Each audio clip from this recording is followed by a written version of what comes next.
small group leaders. So excited to be with you. If you're watching this video, make sure to hit the like and subscribe to our channel. Smash that like button. Smash it. Follow us on Instagram at PraiseYTH, on TikTok. Listen, Follow us. I hope you're this excited for Winter Retreat, because I know we are. So good. Yes! Yes! Natalie, we love you. Yay! We're hanging out in the Next Gen offices today, and thank you for being here with us in this moment where hopefully you have the adult leaders training packet with you. We're going to hit the highlights. Obviously, we'd be here for like an hour and a half doing the whole thing. Hit the highlights for you so that you are equipped, so that you're set up for success for Winter Retreat 2021. Let's get after it. Let's get started. We have it digitally. Page 1. Page 1. Let's go. So at the very top, we have the first thing. We obviously do 3 things at Praise Church. Love God, love people, make a difference. And how that ties into Winter Retreat is that we want every youth to love God. We want them to have a mountaintop moment with God at retreat. It's the best weekend of the year. It's a time when they can connect with God like never before. So we want them to love God. We want them to love people. It's a time when we also see deep, meaningful relationships formed in small group. And it helps us to really get a grip on that thing that we say all the time. Because of Jesus, we are family. And so we love God. It's a whole weekend, too. It's a whole weekend. It's amazing. Love family. So we love God, love people, and then after you do those things, you're set up to make a difference. Because we don't want the moments from Winter Retreat to stay at Winter Retreat. We want them to turn into momentum afterwards. And it will make a difference. Dude, that's what's up. Incredible. That's the whole heart of it. Like, it all comes back to that. How do we help them love God, mountaintop moment, love people, deepen a sense of family, and make a difference? It becomes momentum. And your involvement in saying, I'm going to go the whole weekend, you get to be that same small group leader that's with them the week after retreat, and the week after that. Talk about momentum. Love you so much. You guys are amazing. Thank you for being a part of this. Legends. You see the schedule on page 2 here. I mean, honestly, like, you see the schedule is what it is. Make sure you look through it so you're kind of aware of all the things that are happening out there at Piney Woods. A few details: check-in 3:30. That's for adult leaders. If you've already communicated something else, we know that. Everyone else, we are assuming you're going to be here at 3:30 or expecting you to be there at 3:30. The reason for that is we need to get all of y'all through 3:30 to 4 so that when the adult leaders start showing up at 4, that's when you guys are in place, our hosts on the bus. Because they're going to check in, they're going to do all the things, they're going to get on the bus, and you're going to hang out with them on the bus. And the goal is to be out of there by 4:45. So we're going to try to knock this out, do this well, get off, do the family road trip. And so it's pretty important that you're there right at 3:30 so that you can then be in position. We have the whole admin team is doing all the check-in itself. What we're going to need your help on is being with the teenagers. I mean, that's kind of like the whole goal, right? Y'all get to be with the teenagers. We're going to set up for success with that. And so there are some details, though, about COVID, right? So we've already done all the different stuff. You signed all the stuff online. When you get there, there's a piece of paper that has to be filled out that Piney Woods is asking us to do. Has to be filled out at check-in. They weren't allowing us to do it in advance. Has to be done at check-in. That basically says, you just quickly check it off, and then we're going to do a temp check, and then you're good to go. That's going to be put in a folder, put on your bus, and then when you arrive to Piney Woods, it's not like everybody gets off. You'll be dismissed by bus. That folder will be reopened. Piney Woods is going to meet us at the bus door, temp check, see those pieces of paper, and then you're able to get your luggage. Okay? So that's a lot of details. If you have any questions about that, let us know. But that's why little things like bus assignments and dorm assignments are so particular this year. Is because we just got to walk through these hoops. But if we do it organized and we do it well and everybody's where they're supposed to be, and we should be high flying and ready to go. So that's kind of what that looks like. Yeah, so good. So that's the check-in stuff. And then next, right below that, we have small group times and expectations. So obviously, we love small groups. We've recently added more small group times to our services. Make sure you check that out. Check it out. And so we have had, after every night service, we've added small group time so that we can debrief service, what just happened, before we go get wild and have fun. Yes. And go on the big swing and all that stuff. And so on here, late night, we have late night small group expectations because we don't want you to just do your small group time when scheduled small group time is, because you're going to be with them for a whole weekend. And so there's going to be times when they can maybe fake fake stuff for Wednesday night services or whatever. But when you're with them for like 90 hours straight or whatever a whole weekend is, it's like they're gonna have moments where that wasn't very good math. I don't know. They're gonna have moments where their walls come down. So we get to be intentional with them. A very good time to do that is late at night, like right before you go to bed. Just have like a little let's just chat, let's hang out as a small group.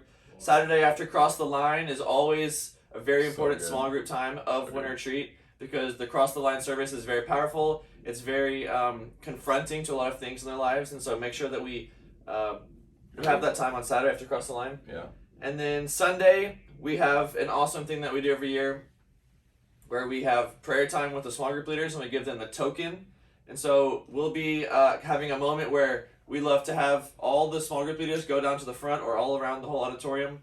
And then basically we'll ask your small group to line up in front of you, and they'll be like, you just get to pray for them one at a time, individually and specifically for each one of them. It's super, super, super powerful. It's always everyone talks about like teenagers, yeah, the youth themselves. They talk about that's one of their favorite moments of the retreat, and it kind of buttons up what happens at retreat, but it's also sending out into their home and their life. And so make sure you guys are ready for those moments. Remember, you don't just go to a small group. You be a small group. Hey, that's what's up.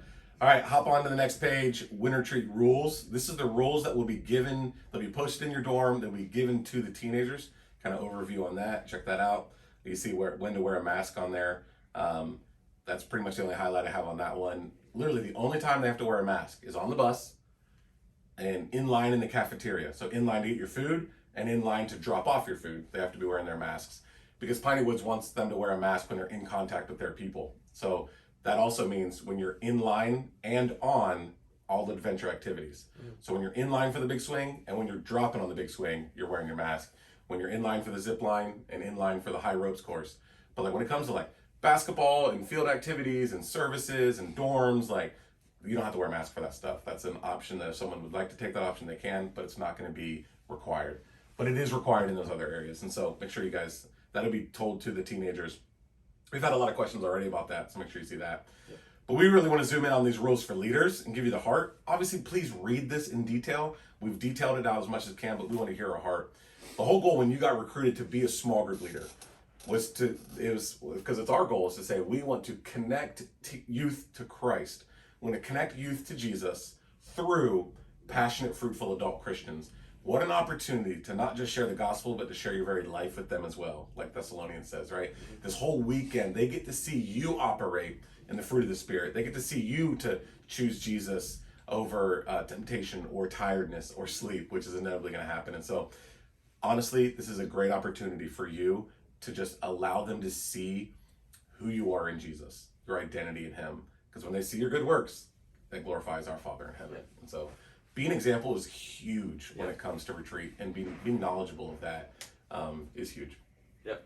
The next one is cell phones. Always a hot topic at Winter Retreat because it is the technology age. Everyone loves cell phones. But one of the things that we do at Winter Retreat that always has a huge impact on the youth is that we do not let them bring cell phones. And it sounds kind of crazy at first, but afterwards they always thank us and are glad that they don't have their cell phones. Very true. And so, even for leaders, we're going to encourage you that cell phones are only used for official use. And the thing that we're going to do is that all the parents will have your cell phone numbers as small group leaders. And so, if they want to call little Johnny or little Becky, little Susie, Billy Sue, if they have a thing where they call their youth every night before bed or something and tell them good night, the parents will have your numbers, and so they might call you, and then you're like, hey, Becky, here's your parent. Yeah. So, in an event of an emergency, we will have, the parents will call you, and if there's an emergency, just let our retreat directors know. So, Carly, Lindsay, or Heather are the retreat directors. So if there's anything crazy happening, they need to know about it, and they can make it better. Very true. And be an example of those small cell phones, man. Small phones? Cell phones. But also take a lot of pictures with your cell phones, because that's a great way to make some memes. We'll talk about that in a minute. The nevers of retreat conduct. This is, Praise wants all adults who go on an overnight trip to be very trained and to know how to operate in these areas. It's 2021, so very clear. I'm going to just read these straight. You are never to be alone with the youth. Like, never to be alone with the youth. That is a hard rule. So they're being told to always travel together. So if it's like two guys, totally okay with that. But if it's like a guy and a girl, they need to have a third. So that's what they're being told. For you, it should never be just you and a single, like one of your youth. Yeah. And here's how to do that. You can be alone in public, right? Yeah. Or you can have a one-on-one conversation in public. So if I'm gonna have a one-on-one conversation with a teenager, it's not gonna be in a room that's closed where no one's at. If I'm gonna have a one-on-one conversation with a teenager, I'm going to be in the middle of a big room where there's other people, but we're also in a private space to where people can see us and it's very in the open, maybe out in the middle of, right in the middle of campus or whatever. Yep. But you cannot be alone with the youth. And so just make sure that that's a big deal. If you have any questions about that, let us know. You're never to be in the bed with a youth. I think that should just make sense. You're never to be in the shower area with the youth. Those have doors. Don't go near that with the youth. And you're never to be seen naked by a youth. Obviously, we're going to want you to change in a private space and that sort of stuff. It is overnight stuff, so that's just absolutely a thing. So, yes. Next, dealing with conflict. We hope that there is no conflict at Winter Retreat, but they're sinners. But listen, and we're sinners. We all need Jesus. So that's why we do what we do. So I love on here it says our first priority is to handle the situation with as much grace as possible, because at Praise Youth we like to use the language of we believe in youth. Yes. And so we like to use something that we call the language of value. So if they're not paying attention in service, which I bet they all will be paying attention, but just in case there's someone not paying attention, instead of going up to them and being like, hey, shut up and listen, or like, hey, stop talking, we can use the language of, hey, I see you guys aren't really paying attention, but I believe that you can pay attention. Yep. And I believe that you can get something out of this message that might change your life forever. Yep. It's just like a change of perspective, like a positive look at it. And so we call this verbal encouragement is what it says, because we really do believe in youth, and we believe that they can listen. Yep. And that we really do believe that Jesus can change their lives. And so the nevers of conflict resolution: never put your hands on them. Might be tempting sometimes, but never put your hands on them. Never raise your voice at them. That immediately just goes against verbal encouragement, because it's hard to be encouraged when someone's raising their voice at you. And then never use strong language with them. So just keeping it simple with we believe in you, and never using strong language, because that's the easiest way. Using strong language is the easiest way for them to put up walls and like not listen to anything else you're saying. Yep. And so we have we want to encourage you, like, try to resolve conflict in a calm manner and speaking encouragement to all them. But we also have the retreat directors. So if there is a youth where it just keeps happening over and over, you can contact one of our youth directors, Carly, Lindsay, or Heather, and they will be the ones that will be handing out disciplines as we see necessary, because like there is a line of we believe in them, we encourage them, but then at some point it's like we need to help them understand. Yeah, we need guardrails, right? Guardrails, so, yeah. Just so you can kind of see that, like that verbal encouragement, like if you have to have like that happen, let that happen maybe 2 times. But if it gets past that, we really need to step into, hey, we need to contact the retreat director. Yeah. So Carly is our lead retreat director. Lindsay, his wife, is the junior high retreat director. So if you're a junior high leader, you would go to Lindsay, and Lindsay would involve Carly. And then if you're a high school small group leader, then you would involve Heather Banks, my wonderful wife. Hey. And then they would have a conversation with them, and that just kind of allows authority to kind of enter the mix, and we'll see if they respond to that. If they don't respond to that, then it's like, hey, we're going to forfeit some free time. If they don't respond to that, then we're going to make a call to a parent and see if the parent's authority can really help the situation, and then at worst case scenario, continue the disobedience, we would send them home. So really follow that, because what you don't want to happen is that verbal encouragement to reach like 7 times, and then you're just fed up and you're at a boiling point, right? If it happens 2 times, let's try another avenue. And so just wanted to throw that out there. So yeah. So we're going long. We got to speed this up. Yeah. So right? Go! Adult leader meetings. Every service, 15 minutes before service, we will have a meeting, just like we do on Wednesday nights. Yep. You are probably wondering, what do I do with my small group? You can leave them outside. We'll have the doors shut. Genius. They will be standing outside. They'll be so excited to come in service, but we as leaders will all be inside for 15 minutes getting ready for the service, because every service is special. It's crazy stuff happening. We want you to know what is happening in the services. It actually works out beautifully, because it says 5 minutes early on time. They show up 15 minutes early. You get your whole group there nice and early. They're outside partying and having fun. We're going to have music out there. We're going to have like a whole pre-service party out there while we're inside praying and getting our hearts right for what's about to happen in the details of the service. And so it actually is a brilliant move that I don't know how we ended up there, but showing up 15 minutes early, leaving your group out front, And it just creates expectation for those services. So make sure you guys are doing that. All right, goals. Goals for you guys. Build a sense of family with your small group. Like, just genuinely always be trying to build that sense of family. That's the love people part of our vision. Yeah. And so that, just be thinking that. Who's the kid that's isolated? Who's the kid that's being picked on? Like, and be encouraging people to be the family of God. And to create family, you have to be intentional. It doesn't just happen, right? You've got to be intentional. So make sure you guys are building that relationship bank. Be doing as much as you can to, when you're on a walk with somebody, going up to the rec fields, that's where you're having a conversation. When you're late at night in the dorms, like, just really be thinking. Yeah. I used to call it Camp Jimmy, right? This is retreat, but it's just like, I know it's a big deal, but there's so many opportunities. They're all sandwiched right in there. And so, man, I'm looking for every moment that I'm at retreat. I'm like, how do I build a sense of family with somebody? Make it personal, which is super good. Yep. And then next steps. At Praise Youth and Praise Church, we're trying to find out what people's next steps are and get them moving in the direction of their next step. So it's like, maybe you don't love Jesus as your personal Lord and Savior. Like, obviously, let's talk about Jesus. Let's figure that out. Maybe you have been saved, but you haven't been baptized. So your next step would be baptism. Maybe you've been saved and you're baptized, but you're like interested in serving or not in a small group. Like, figure out what their next steps are. And we want to help them grow into whatever their next step is. So good. And a lot of them, their next step might be like, how do I grow in my relationship with Jesus? And that's where you can just be like, listen, let's talk about like reading the Bible every day, spending time in worship, and obviously we're at Winter Retreat, where you should be doing all those things. So it's an amazing time to talk about it. Yeah. And then just spending time throughout the day to be like, hey, what is God speaking to you today? What did God speak to you in that sermon that Jimmy or Aaron spoke? Or how can we talk about Jesus throughout the day and just get their minds focused on Jesus? So good. That's where I put the private-public conversations. That's a better way to say it. You can have a private conversation in public. Yeah. So you're not alone, but you are having a private-public conversation. Whoever wrote this is good stuff. Create some memes. Literally, like this, I love this aspect of retreat to where it's like thinking about a memory, whether, and I love when I hear stuff like this, like Red Bus, or you just hear about different stuff about how it's like, hey, we were intentional about doing a group activity. You know what I mean? Like, when free time happens, everyone kind of spreads out, but maybe you're just like, you know what? At 2:00, we're all meeting at the field, or we're going to play volleyball together, or just create a memory together. Like, whatever it is, you know what I mean? Like, have something that y'all do, and just get creative and be praying for that. I love the idea of creating memories, and then you can start building on that every single year, being like, hey, it's third year in a row that we did this. And so that's what that means. Yep, so good. And the next one, keep them safe. We are pumped to announce that we have 234 youth going to Winter Retreat to us this year. Woo, woo, woo! 234. It's incredible. And so with that many going, it's a lot of youth. It's a lot. It's a lot of people. They're just going to be everywhere. So with that, we want to make sure that we know where they all are at all times. And obviously there's Winter Retreat staff there, camp staff, but they can't know possibly where everyone is at all times.